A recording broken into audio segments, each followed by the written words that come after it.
It's estimated that 29 to 31% of adults have hypertension. In the US alone, that's roughly 80 million people. With obesity on the rise, hypertension cases will only continue to surge. So what is hypertension and what can it do?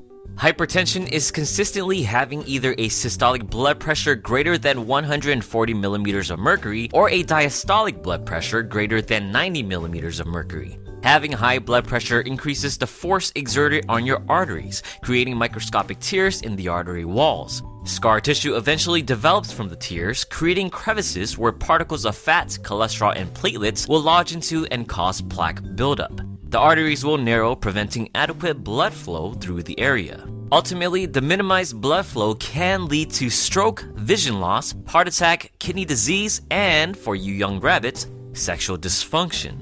It can also lead to heart failure. Narrow arteries mean your heart will have to work harder to get blood flowing. This leads to an enlarged heart that struggles to pump blood. You'll end up running out of breath from doing even the simplest activities such as walking down the street. As for causes, there isn't just one, but instead many risk factors that some might not expect. The clear ones are obesity, excessive alcohol, smoking, sedentary lifestyle, and excessive sodium. A not-so-obvious factor is your family history. In fact, you're twice as likely to have hypertension if either your dad or brother had a heart disease before the age of 55 or your mom or sister before age 65. Your personality can be a factor too, with hostile, impatient, or depressed individuals having a higher risk. And with so many seemingly innocuous or asymptomatic risk factors, hypertension has been rightfully dubbed the silent killer disease. So what can you do to deal with it? The first thing is good old exercise.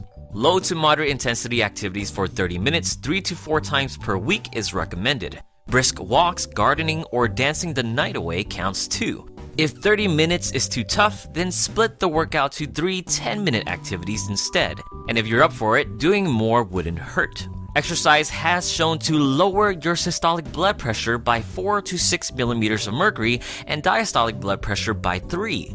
Next up is weight loss if you're currently overweight. For every 1 kilogram of weight loss, you can expect a decline of roughly 0.5 to 2 millimeters of mercury.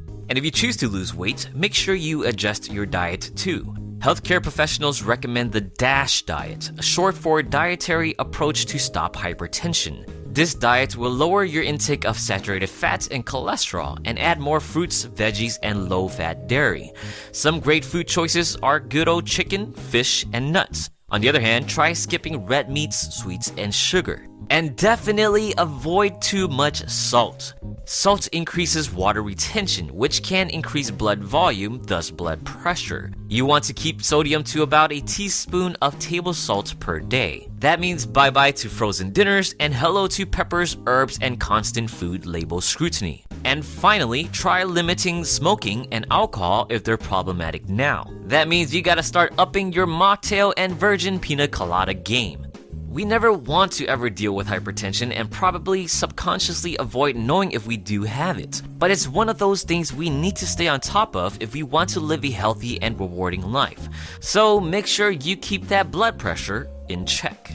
I hope you enjoyed this video, and if you have any other health-related video suggestions, please share it in the comments below. Thank you for watching.